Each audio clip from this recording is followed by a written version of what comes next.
Hello dear friends, welcome to Aspire Tutors YouTube channel. मेरा नाम है महराजुद्दीन मीर और आज इस वीडियो लेक्चर में हम बात करने वाले हैं बूलियन अलजेब्रा के बारे में। One of the most important topic in digital electronics.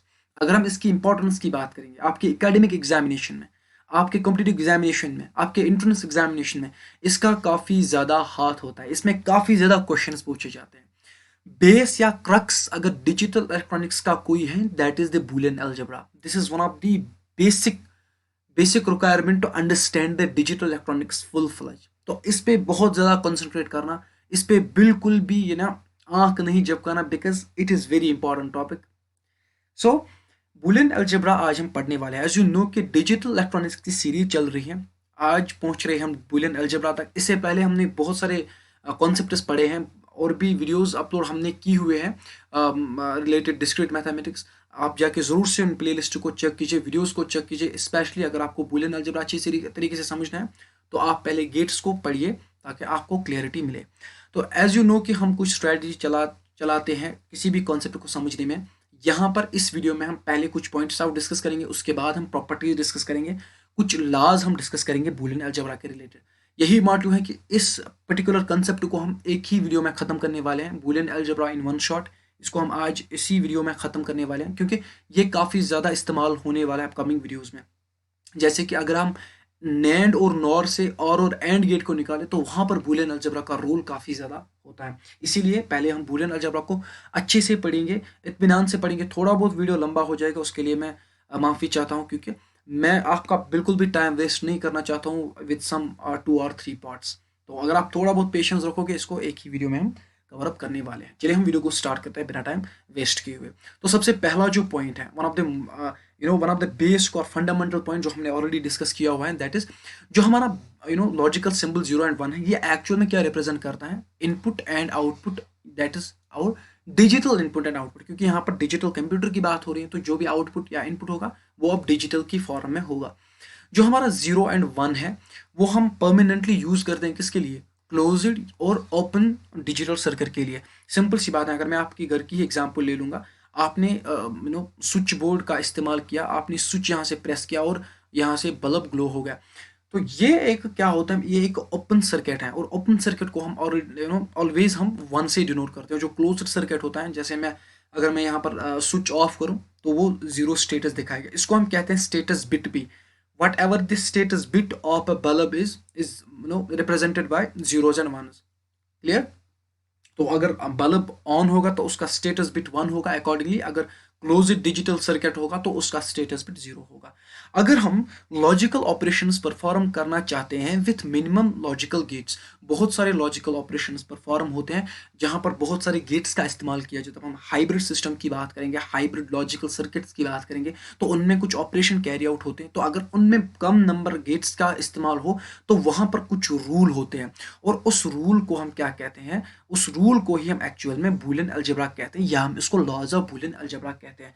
यानी कि कुछ लॉज होते हैं जिन लॉज से हम कम गेट्स की मदद से लॉजिकल ऑपरेशन परफॉर्म करते हैं, उसको हम कहते हैं Boolean algebra, laws of Boolean algebra.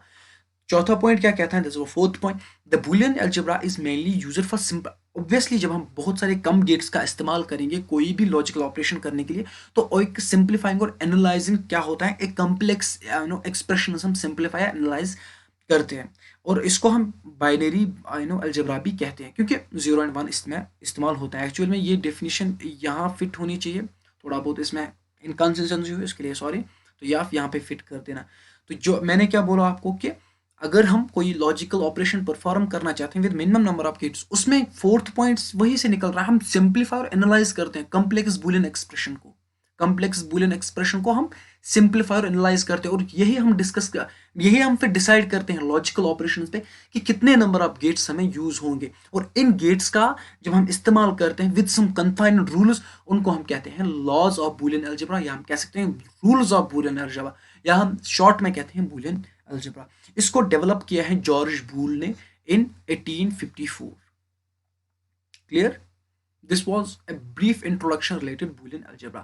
Now let's understand some rules. Rules are very important because यहाँ पर हमें थोड़ा बहुत एक स्टेप आगे हमें पता चलता है कि होने वाला क्या है।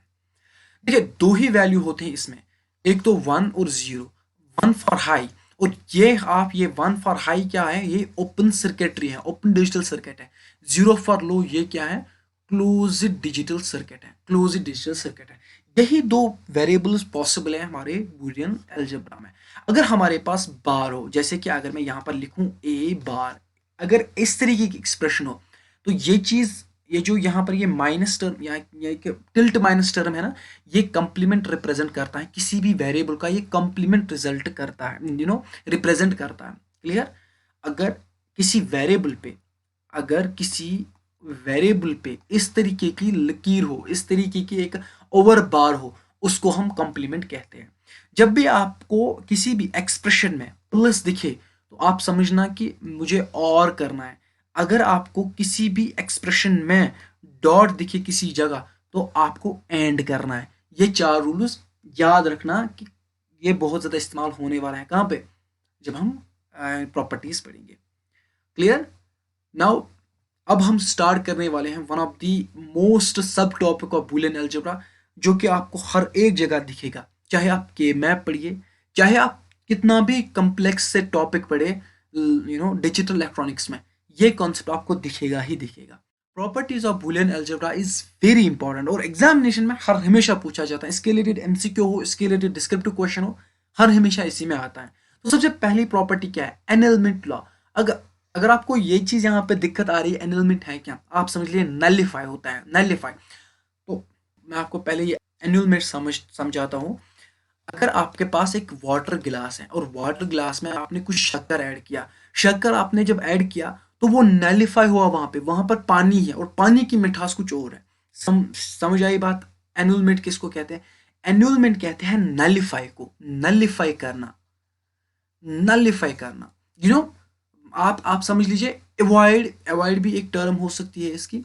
सिंपली आपने एक ग्लास में, आपने एक वाटर ग्लास में क्या डाला, आपने एक वाटर ग्लास में शक्कर डाला और शक्कर वहां पे है ही नहीं। क्लियर? सेम वाइज यहां पे है।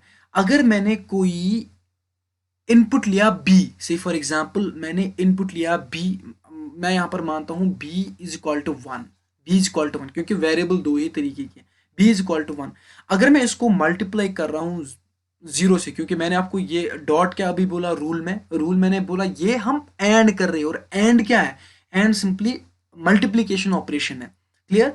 तो बी अगर 1 है तो उसको मैं 1 इंटू 0 करूंगा तो 0 ही आएगा। तो बी यहां पे नलिफाई हुआ, एनुलमेंट हुआ।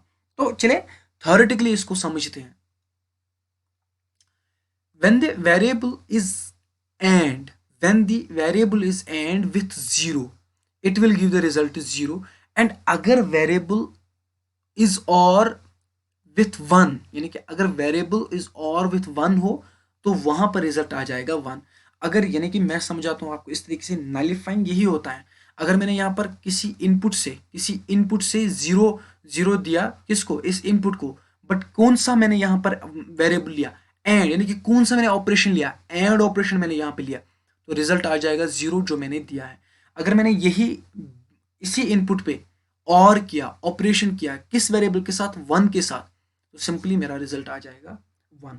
बी के यहाँ पर दो ही पॉसिबल रिजल्ट है, एक तो 0, एक तो 1। That is it. यहाँ पर ये जो इतना सारा कुछ है ना, ये थ्योरेटिकल सारा कुछ कॉन्सेप्ट, ये उतना ज़्यादा इंपॉर्टेंट नहीं है। यहाँ पर इंपॉर्टेंट है इतना ही, B into 0 is equal to 0, B plus 1 is equal to 1, इतना ही बहुत ज़्यादा इंपॉर्टेंट है। Clear? Now let's understand one more law, और we can say one more property, that is identity law. याद कीजिए जब हमने एंड और गेट को पढ़ा, एंड गेट में मैंने आपको बोला आइडेंटिटी एलिमेंट इज 0, और गेट में मैंने आपको बोला आइडेंटिटी एलिमेंट इज 1। यहां पर थोड़ा बहुत रिवर्स कॉन्सेप्ट है, यहां पर थोड़ा बहुत रिवर्स कॉन्सेप्ट है।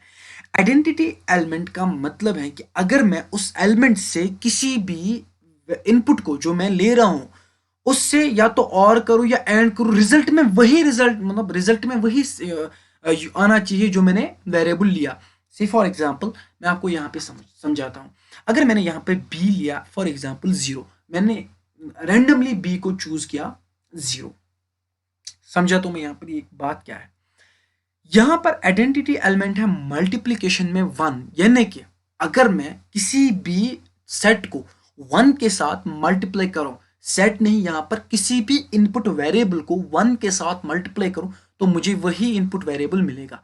अगर मैं उसी इनपुट वेरिएबल को 0 से प्लस करूंगा और करूंगा तो मेरा सिमिलर वही रिजल्ट आ जाएगा। और ये रिजल्ट आ जाए ना यहाँ पर सेम सिमिलर इनपुट जो हमने लिया ऑलरेडी इनपुट, इसको हम कहते हैं आइडेंटिटी लॉ या आइडेंटिटी लॉ। इसी को हम कहते हैं कि अगर मैं आइडेंटिटी एलिमेंट से किसी इनपुट वेरिएबल को और या एंड करूं, मुझे बदले में वही इनपुट रिजल्ट मिले। जैसे कि समझाता हूं इसको एग्जांपल के थ्रू। बी मैंने 0 लिया, ये एक इनपुट इनपुट वेरिएबल है, समझ लिया, इनपुट वेरिएबल है, इनपुट एलिमेंट भी इसको कहा जाता है। अगर मैं यहाँ पर 0 इंटू 1 करूं तो बदले में क्या आया मुझे 0, तो वो किसके बराबर है, वो तो इसी के बराबर है। क्लियर। अगर मैं इसी को करूं 0 plus 0 that is equal to B, once again ये तो इसी के बराबर है ना। अगर मैं अब बी लूंगा 1, दो ही पॉसिबल वैल्यू, बी को मैंने 1 लिया, अब यहां पर 1 इंटू 1 क्या बराबर आया, 1 ही आया। और 1 किसके बराबर है, ये तो बी के बराबर ही है। एंड सिमिलरली और के लिए। क्लियर। तो इसमें उतना ज्यादा रॉकेट साइंस नहीं था, सिंपल सी बात है। आई होप ये आपको समझ में आया होगा। Now let us understand idempotent law. Idempotent law आपको काफी ज्यादा जगहों पे देखने को मिलेगा। अगर मैं किसी भी इनपुट को सेम उसी इनपुट से मल्टीप्लाई करूं तो जो मैंने इनपुट दिया वही मुझे वापस आ जाएगा। सिमिलर, अगर मैं b यहां पर लेता हूं 1 और मैं b को b के साथ ही मल्टीप्लाई करूं तो मुझे रिजल्ट आता है b, यानी कि 1 इंटू 1 इज इक्वल टू 1। अगर हम इसका ट्रुथ टेबल देखते हैं ना, इस एंड का ट्रुथ टेबल, यहाँ पर आया समा 1, तो 1 कहाँ पे, वो तो 1 ही आएगा ना। जब हमने दोनों इनपुट्स लिए 1 1 तो इनका मल्टीप्लिकेशन भी 1 ही आ जाएगा। बात समझते हैं आइडेम्पोटम लॉ को। फिर से मैं रिपीट कर रहा हूँ कि अगर आपने कोई इनपुट वेरिएबल लिया, उस इनपुट वेरिएबल को आपने एंड या फिर और किया, उसी इनपुट वेरिएबल से, सेम इनपुट वेरिएबल से आपने दोबारा क्या किया, एंड और बदले में सेम हमने इनपुट वेरिएबल लिया, वो मुझे वहां पर रिजल्ट में आ जाएगा। और की अगर हम बात करेंगे b इज इक्वल टू 0, जब मैं 0 प्लस 0 करता हूं तो रिजल्ट आ जाता है 0। तो जो मैंने दिया वही मैंने पाया, बात खत्म। क्लियर। तो simply when the variable of and और विथ इटसेल्फ, खुद के साथ ही, तो उसमें कोई चेंज नहीं आती है, वो सेम ही होता है, अनचेंज होता है। बात खत्म। ये इसी इक्वेशन से सॉल्व होता है, इसी एक्सप्रेशन से सॉल्व होता है। आई होप ये कंसेप्ट भी आपको समझ में आया होगा। तो चलिए हम बढ़ते हैं कॉम्प्लीमेंट लॉ की तरफ। कॉम्प्लीमेंट लॉ आपको मैंने बोला जब हमने रूल्स पढ़े हैं कि कुछ इस तरीके से आपको दिखेगी किसी भी वेरिएबल पे, यानी कि जब भी variable is and or with its complement it will give result to 0 and 1 respectively। यानी कि अगर मैं यहां पर कोई वेरिएबल लेता हूं, कोई वेरिएबल इनपुट वेरिएबल लेता हूं b, उसका कॉम्प्लीमेंट मैं b कॉम्प्लीमेंट लेता हूं और उन दोनों को मैं क्या कर रहा हूं, एंड कर रहा हूं। क्या ऑपरेशन कर रहा हूं, परफॉर्म एंड कर रहा हूं, तो यहां पर 0 आंसर देगा। समझते हैं कैसे। सपोज कीजिए मैंने b 1 लिया, अब b कॉम्प्लीमेंट क्या हुआ, बिल्कुल इसका अपोजिट हुआ। b कॉम्प्लीमेंट इसका हुआ 0, क्योंकि नेगेशन है। अब 0 और 1 किसके बराबर है, तो 0 के बराबर है, आया हिंस प्रूव्ड। अगर मैं यहाँ पर b को उसी के कॉम्प्लीमेंट के साथ और करूं, b को उसी कॉम्प्लीमेंट के साथ और करूं तो रिजल्ट आ जाएगा 1। सपोज कीजिए b एक इनपुट वेरिएबल है और मैंने रिजल्ट लिया 1। b एक इनपुट वेरिएबल है जिसका वैल्यू है 1। अब b कॉम्प्लीमेंट किसके बराबर है, b कॉम्प्लीमेंट 0 के बराबर है। अगर मैं करूं 1 प्लस 0 किसके बराबर है, वो तो 1 के बराबर है, हिंस प्रूव्ड। बात खत्म। समझ आई बात।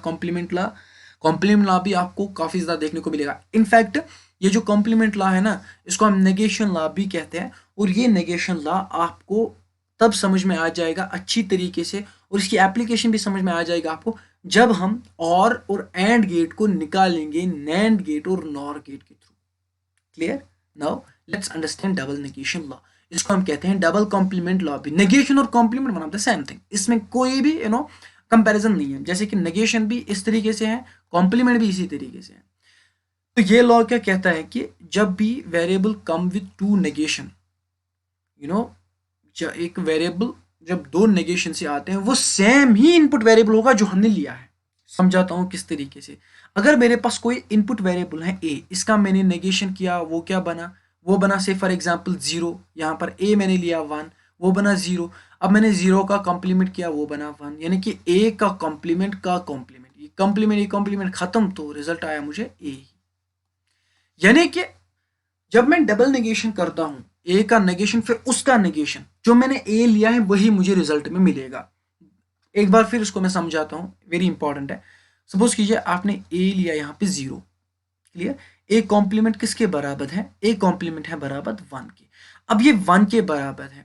अगर मैं इसका कॉम्प्लीमेंट अब करूं, ए कॉम्प्लीमेंट का कॉम्प्लीमेंट किसके बराबर होगा? 0 के बराबर। तो ए ही है ना एक्चुअल में, यानी कि ए कॉम्प्लीमेंट का कॉम्प्लीमेंट, वो तो ए ही है ना एक्चुअल में। क्लियर? सिंपल है, बट फिर जब हम एप्लीकेशन के बारे में इसकी बात कर रहे हैं तब हमें भूल जाते हैं, I no.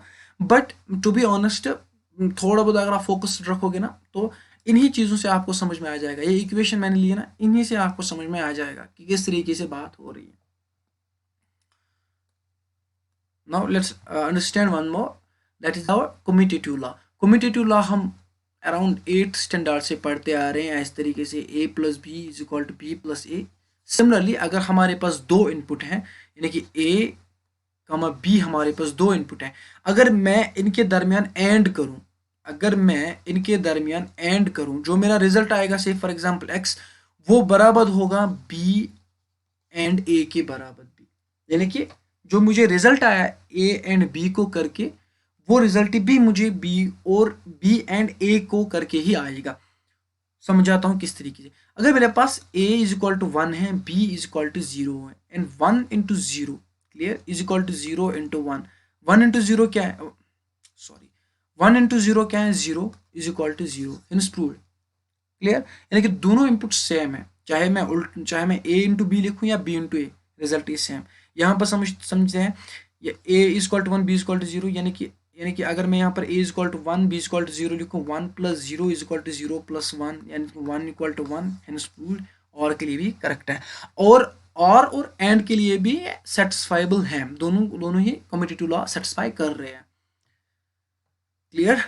Now let's understand associative law. Random exchange आप समझ लीजिए, जैसे कि ए और बी है ना यहाँ पे, फिर बी और सी को ब्रैकेट में इन किया, ए को बाहर रखा, रैंडम एक्सचेंज इसको कहते हैं।